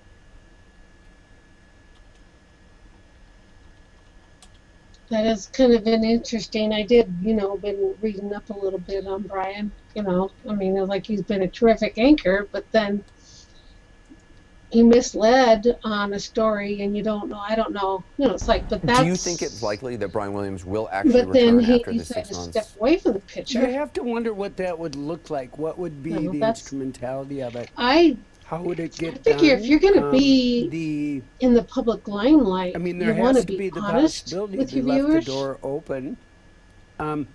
But You I know, just don't have trouble fabricate figuring story. out how it would get done. Seeing it. Because I they can come see- back seeing the and bite path. you. He can't go on talk All right, so shows, here I'm but gonna read maybe you from can go on Meet the Press. David Did he go to work Carr's at Wounded Warrior? initial, I don't know. It's just what Okay. is his thing on well, Brian he Williams has this controversy. huge Just to show you fan base. of his people writing who skill, care he said, and like him, and that I watched, matters in this is television 3 paragraphs here. a I watched lot, him but read the sort of how news do you on get Friday from night, here to even there? playing The idea hurt. of He Wounded is very Warriors, good which at is- it. I was thinking about that And I today thought as well. about Does he how start weird it would working be for to see him veterans doing the job in a organizations, hair shirt for months or years you know, to even come. kind of It's an image without that much clanks. fanfare, just kind of We doing want our it anchors to be and both good at seeing reading how the that news goes. and also I don't pretending know. to be Because in the there middle there of it. hasn't been a fall. That's why like when the this forces of for somebody man or in- Mother Nature whip in up the news chaos, vision. I mean, there's both celebrities broadcast who, go and off to cable news rehab outlets are or, compelled to ship the go whole on Oprah heavy and make a apparatus contrite to statement. far-flung parts You of the can't really globe do with that. an anchor We're as in the a new flag land. bearer. There's We no- want our anchors to be there's never everywhere, been a to number be one impossibly anchor famous, that has globetrotting, tumbled hilarious, all down to the earth, way and like above this. all, To begin trustworthy. with, It's a and job others were description going, that well, no one can match. probably That's too the big kind to of fail. writing Right. that I David mean, Carr really. produced I thought that initially. regularly in And- all of his and- and I columns. He just was thought- excellent. And I think It's Brian David thought that too, Carr, is I'll thread the New York needle here, Times, and he was people know excellent. He that died I'm a at 58 patriot years and that old, I care and about our country, and he I went may have from overspoke, but basically, as it a turned out, crackhead to you know, if you're going a- to tell a a, lo- war story, a it loving probably and shouldn't be doting about war. That's husband gonna make you a and specific problem. It's father interesting, though. I was watching of 2 girls. looking closely at the and language that he uses, even in his It's interview. a sad that loss, and I was, just, revealed as a with, journalist Stars myself Stripes, and a newspaper guy, the language he uses I'm is saddened, and I very just wanted much- to give him a little he's used tribute. military terminology. He And, says we he were was on a a great mission writer. to put And, a bridge down. We were, so there- you there's know, that. we were doing this. All as right, if so he was next part up- part of the. And I'm gonna get pinged. I didn't realize it. I apologize. CNN, the audio was running. I opened a tab, and CNN has this horrible auto play audio, and I don't hear it, but it was going. So I apologize if you the viewers saw that, and I'll probably get a YouTube ping, and have to spend weeks defending my honor there. All right, next up is Pinterest bans all affiliate links, asks power users to monetize in other ways. We've seen the closest analogy to this I can think of, Alan, is when Twitter cracked down on third-party apps for their products. That's not really a good analogy, but it's the best I can come up with. But affiliate links do tend to influence someone's opinion, obviously, right? You know, I'm going to do a great review on this thing because I found it on Amazon and I can get money, you know, to link to it. But is this noteworthy, or what's the deal? I mean, I think it's noteworthy in the sense that Pinterest is trying to grow up, and trying to figure out how they're going to make money, And to be more credible. the same old, same old.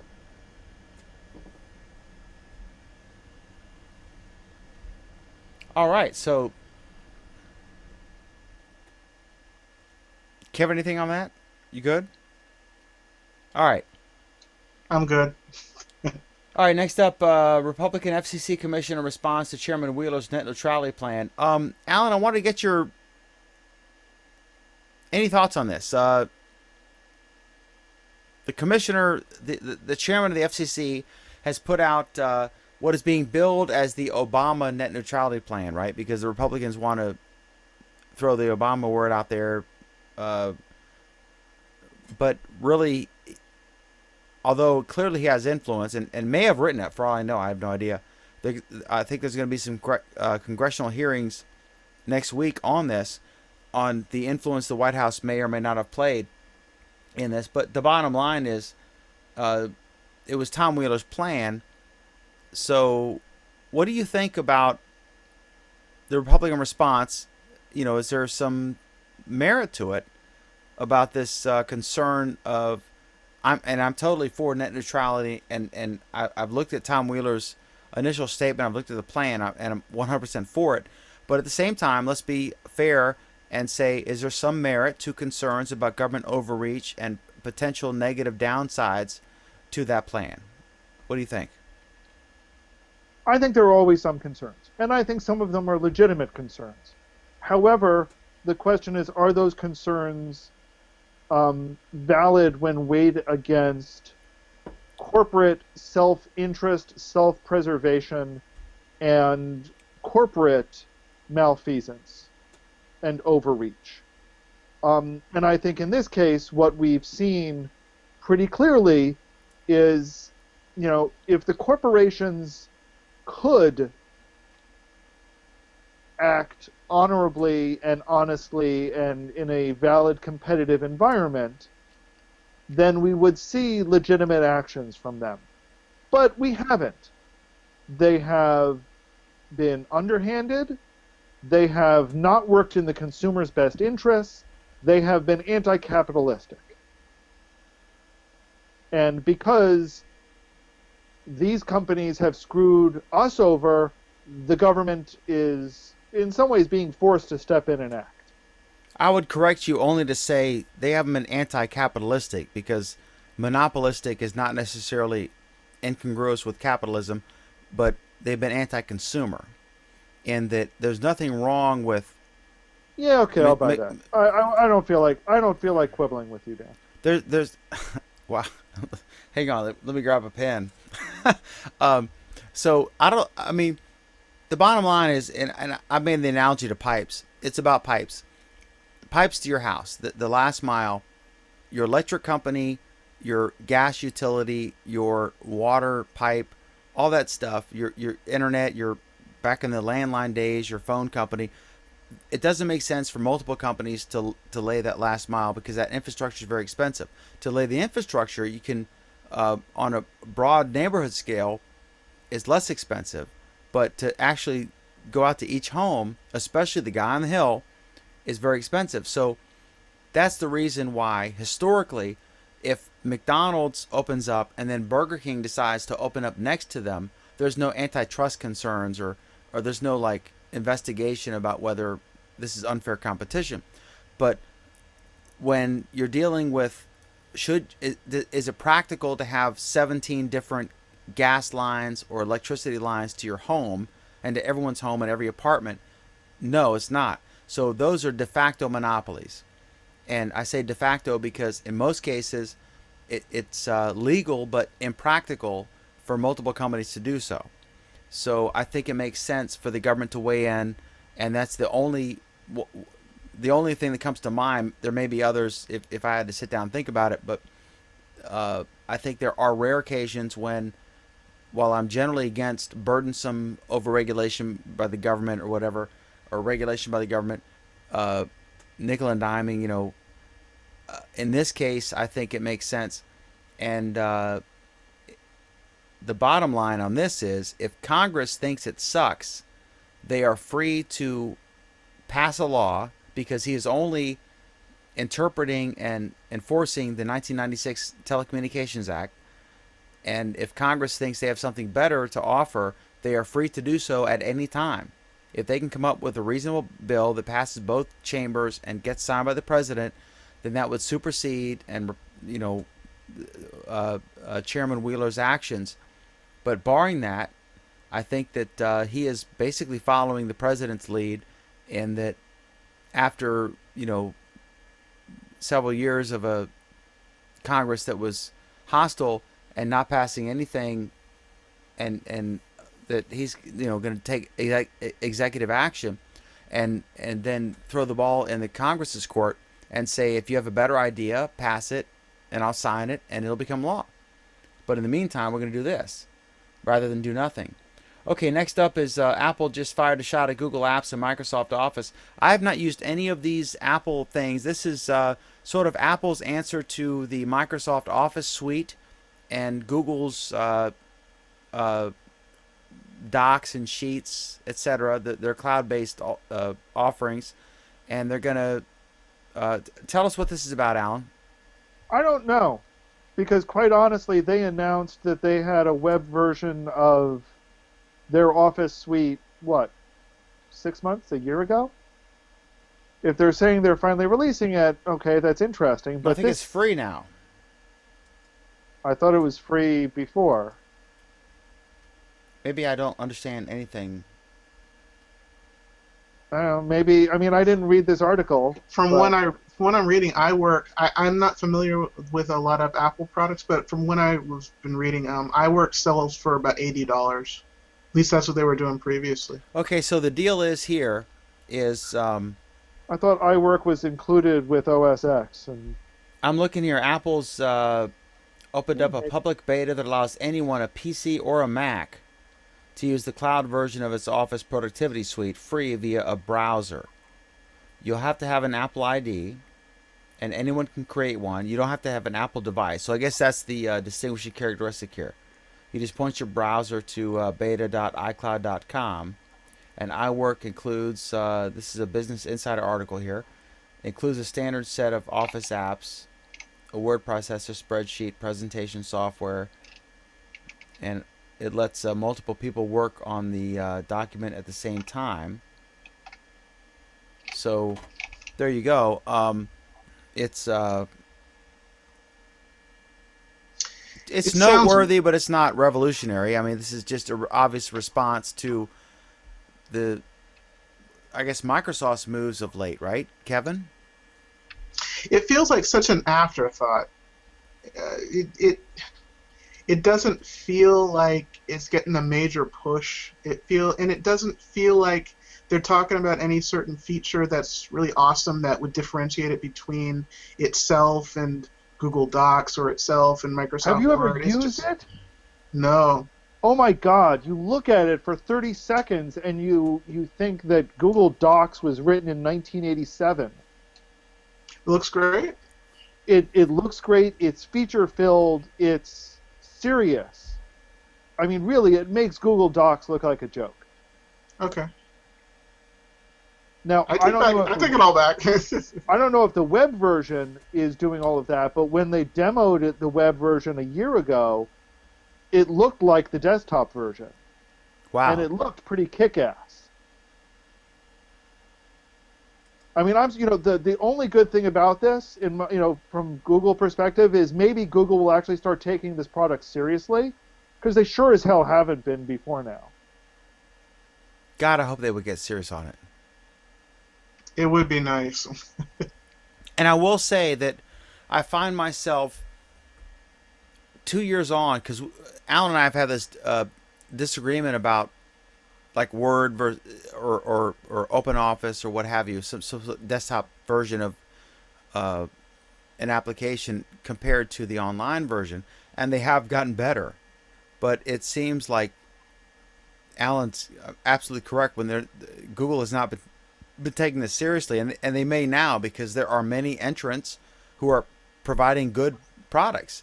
This new Outlook app that is sort of an office suite for Microsoft that's available on mobile, and it's really bringing some game. So I like to see competition, and maybe this will force Google to improve their offerings, because I mean, frankly, in the past they have not historically measured up to the desktop versions, while others are bringing some serious game to the table. So that can only benefit the consumer.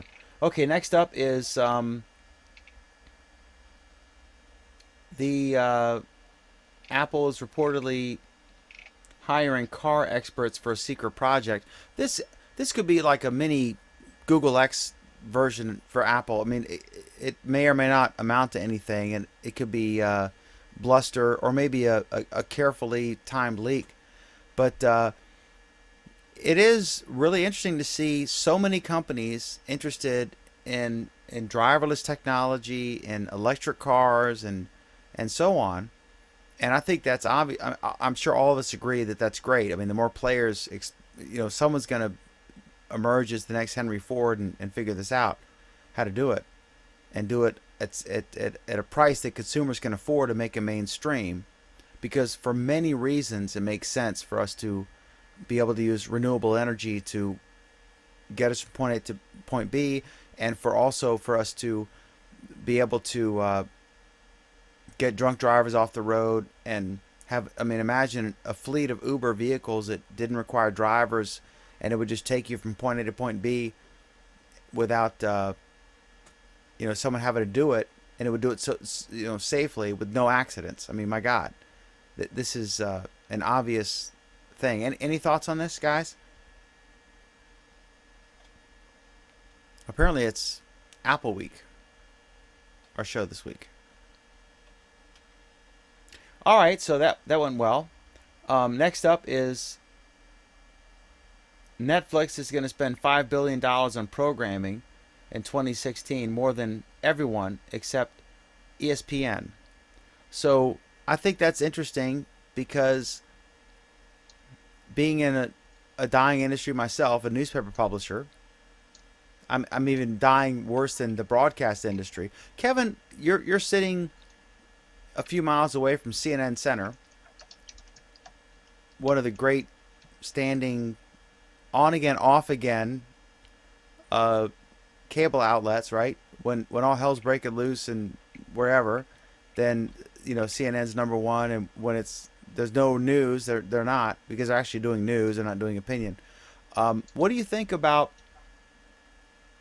that Netflix is going to spend more on programming at the same time that CNN itself is spending more on original programming to try to break into that? What do you think about the state of the media landscape and how we're transitioning from linear broadcasting to on demand? I'm not sure if the two are that connected between CNN and Netflix. I will now, if you look at them individually, Netflix, I'm really impressed with them really swinging for the fences, because I know with Marco Polo they're spending money like no one's spending money to make some not just content, but really the highest quality content that they can, and do it in really interesting locations, and really just swinging for the fences. They're like, we want to make the best possible TV show that we could possibly make about this subject. So I appreciate the fact that they're doing that, and it has me interested. As far as CNN feels a little bit more like they're spending money on original content that's attracting but that's more about attracting content from other places that weren't treating their stars right, essentially. I mean, because they pulled Bourdain in, they pulled in a couple other people in, and they were on other networks, but the deals of other networks weren't, the best fit for them, and so they're kind of pulling in other talent. So I feel it's a little bit of a different situation for CNN, but it is nice to see both of those places trying to make content where you wouldn't normally see content, because it pushes the incumbents into making some changes. Maybe.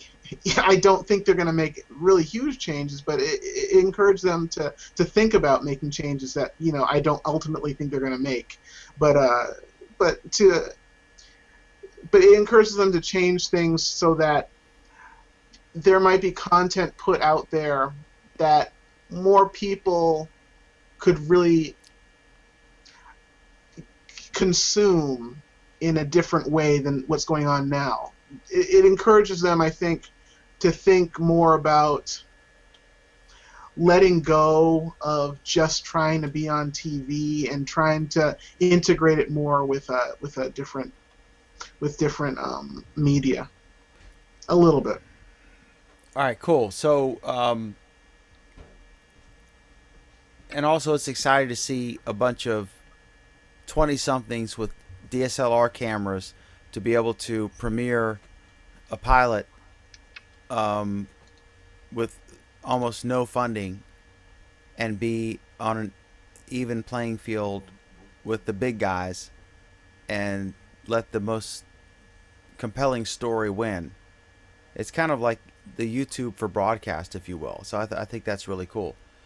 So I see that Uber is going to introduce a panic button inside of its app, and I think that obviously that's an answer to some of the awkward and unfortunate situations that have occurred in Uber cabs. And I think this goes to the general thing that, I mean, you wouldn't see this in like a regular cab because they're not as technologically advanced. So it's just sort of, I guess, a general discussion of these disruptive technologies, which are so innovative. At the same time, they don't they don't answer the concerns that have led to all the regulations of the legacy model. And now they're trying to answer that with things like this. That I don't know. I mean, you guys have any thoughts on this? I mean, I know Alan has more experience in like urban areas than I do of late. I mean, my stomping ground was London, back in the day. I wish I could say more about it myself. I have never used Uber myself, and so I'll defer to someone else, which leaves one person. I don't have anything further to say. I mean, this is addressing specific problems that specific municipalities had with Uber, and specific cases where drivers assaulted the passengers. It's a good idea. This isn't an abstract idea. This is addressing real problems. Yeah. And I think it's part of the Uber's maturation process, and frankly, I think some of their leadership could use some maturation. Okay, our next is millions of Facebook users have no idea they're using the internet. This is just humorous. We've, throughout the years, trolled Facebook a bit, but there are a lot of folks who said in a poll that they don't use the internet, but they use Facebook, and they don't really realize that their stuff's out there. And it's kind of unfair because you can't scrape Facebook thoroughly like you can, some blog or generic web page. But it is kind of an ecosystem. It is kind of a closed ecosystem in one way that they're not clearly. What are you talking about? I'm saying that when people are answering the question, to use the internet, no, but I use Facebook. The one vindication I can think of, again being the devil's advocate, is to say that they're not crawlable. So, yeah, you can find it, but there are many Facebook profiles that I can see that you can't because they're my friend and they're not your friend, and vice versa. Or maybe I have no idea what the fuck I'm talking about. I don't know. You have no. No, it's not that you have no idea what you're talking about. I just don't see how one is even vaguely related to the other. What in the world do people not realizing that Facebook is on the internet have to do with scraping Facebook? I'm saying that because people might, in one mindset, think I'm not posting something on a blog or a general website. I'm posting it on Facebook, and I've locked down my Facebook. And when they think the internet, they think Edward Snowden and it's the World Wide Web. Oh my God, Dan. They're equating Facebook with AOL in the day. No, this is the same thing. How people, even as recently as a couple of years ago, didn't realize that Google was on the internet. So they would say, no, I don't use the internet. I use Google. The same damn thing. Okay. So it's a non-story. I just thought it was anecdotal and funny. Kevin, any thoughts on this from CNN Center in Atlanta, Georgia? As Kevin from CNN Center, I'm saying that this story has turned into a tragedy, and maybe we should just move on. And I wish Anderson Cooper would stop blowing up my phone whenever I say that, because he, Anderson, it's time to move on. Okay, so we have two programs, and one of them is called Our Android Week, where we discuss, wait for it, Android, and that's Monday at 9 Eastern, 6 Pacific p.m., post-meridian. I think that's what it means. Alan Furstenberg is the co-author of Designing and Developing for Google Glass, available at O'Reilly.com. And he says that contrary to some myths and misinformation you may have heard, including on this program, glassware is not dead yet, and new glassware streams to YouTube. So what's this about, Dr. Furstenberg? Yeah, so there's still glassware being released, and one of them was released just today, which lets you do streaming video to a YouTube live stream. Jason Salas tested it out. Hopefully I'll get a chance to test it out this weekend. We'll be talking about it Monday on our Android Week. Excellent. And people who design glassware would be glass Geniuses. glass geniuses. Exactly. That's the word I was looking for. Thank you, Alan, for saving me yet again. All right. Thank you all so much. Wait, Kevin Bryan, how was your Google Plus week, sir? My Google Plus week was all right. Got some stuff done, and mostly got stuff done. Excellent. Yeah, that faded out. That got faded out into nothingness. So our new spokesmodel is Kevin Bryan. Yeah, that was really great. My week was all right. Your audition went great. Go ahead. I'm sorry. Yeah, my week was okay. Nothing big to say. All right. So that was excellent. And 60 seconds I will never get back. I'm just kidding. I'm trolling you. All right. Alan Furstenberg, author extraordinaire. His next book is Designing and Developing for Google Takeouts. Oh, my God. All right, Alan Furstenberg, sir, my adoring friend, my biggest Dan, admirer, I'm really my biggest fan. Dan, I'm really impressed. You screwed up your own joke. Help outs. I'm sorry. I did. Very good, because Google Takeout is actually a really cool product. A rare Dan fail. My oft-used term tonight. I'm so sorry.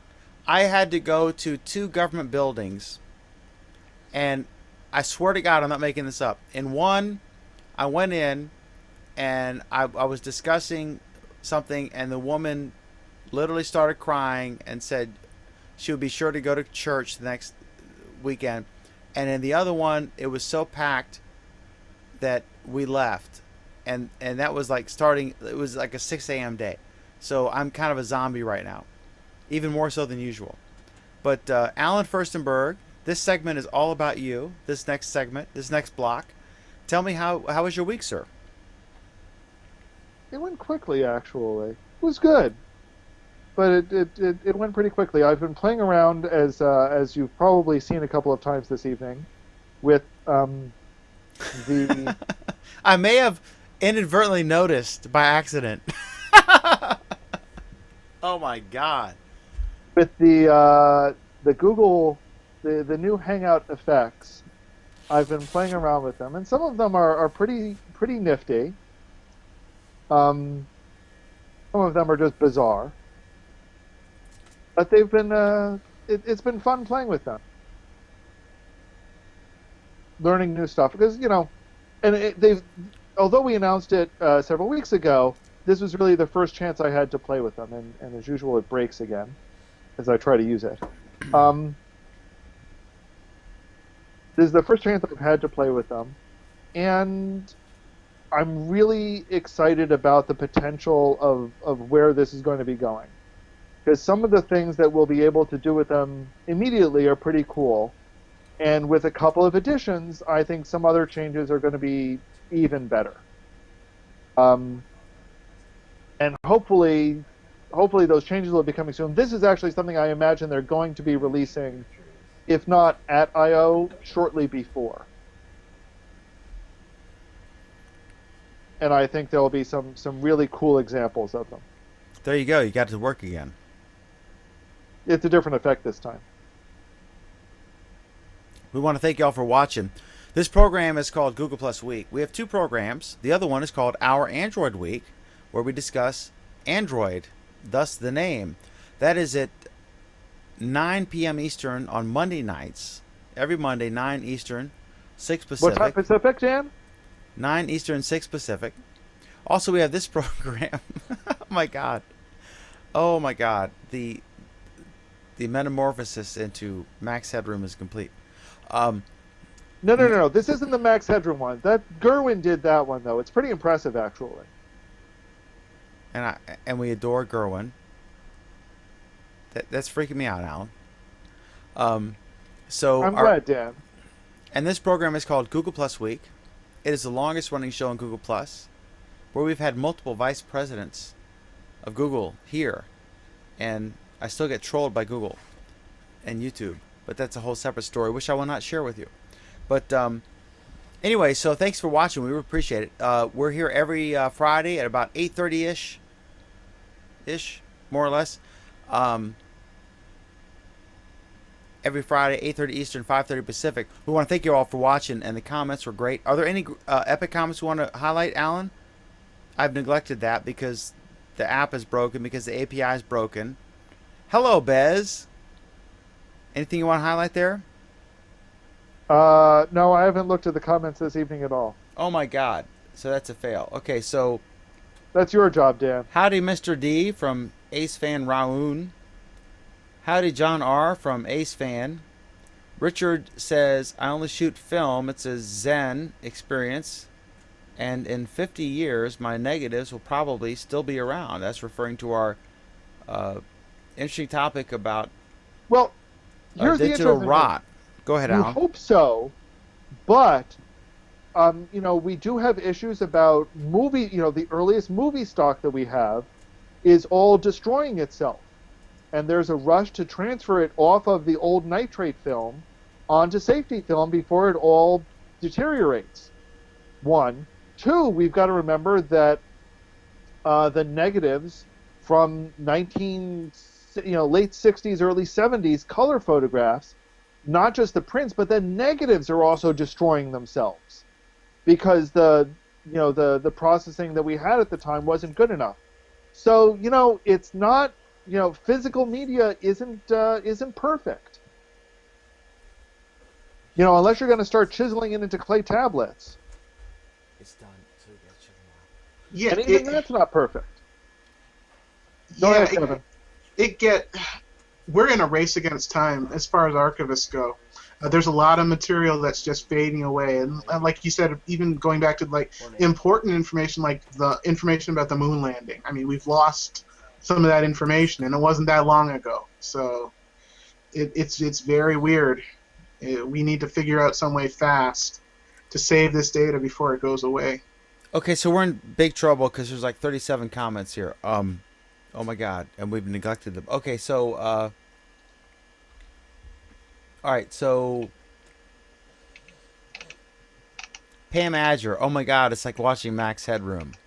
Oh, that was Cy. And then Pam has a NSFW comment. Which do people like more? Do they like this one or do they like the other one?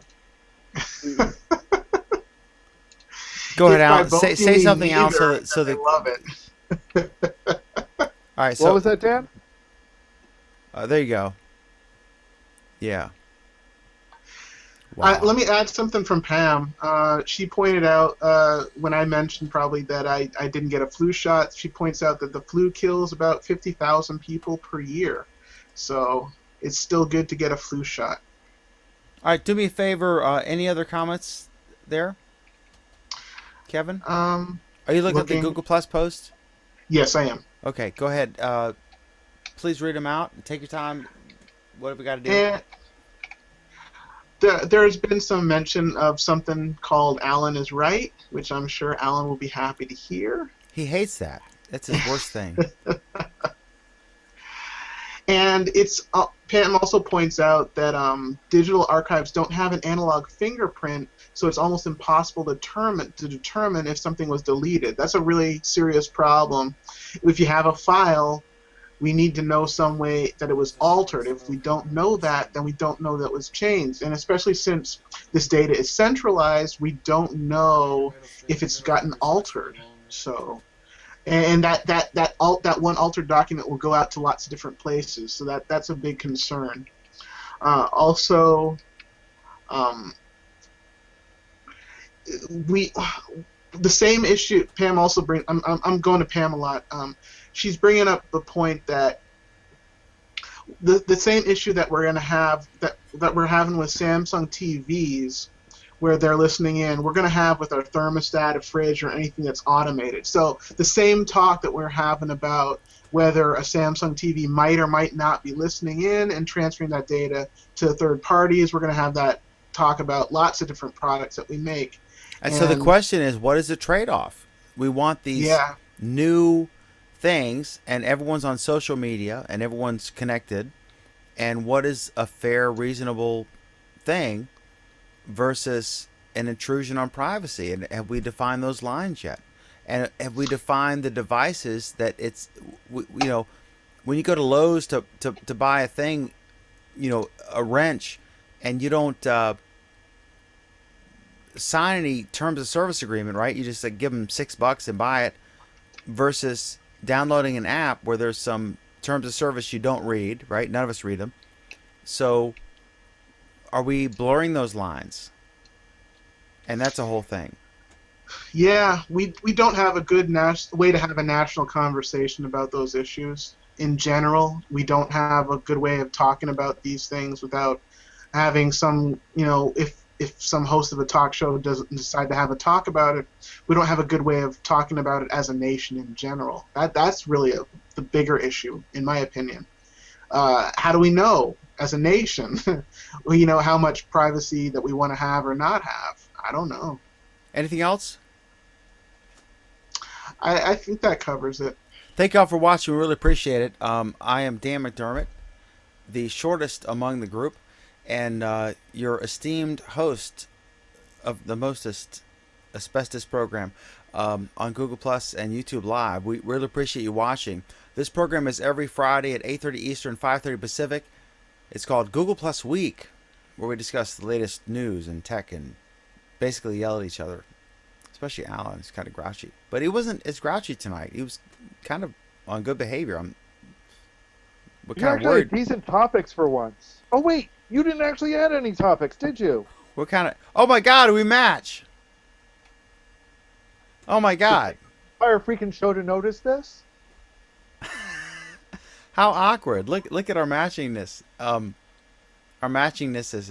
Hey, thanks for watching. We appreciate it. We'll see you every Friday, 8:30 Eastern, 5:30 Pacific. Don't forget our other program, Our Android Week, 9 p.m. Eastern, 6 p.m. Pacific.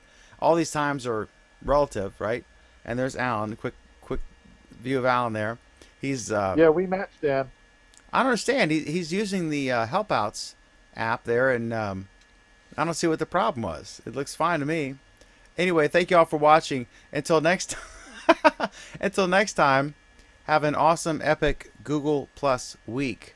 Peace, yo.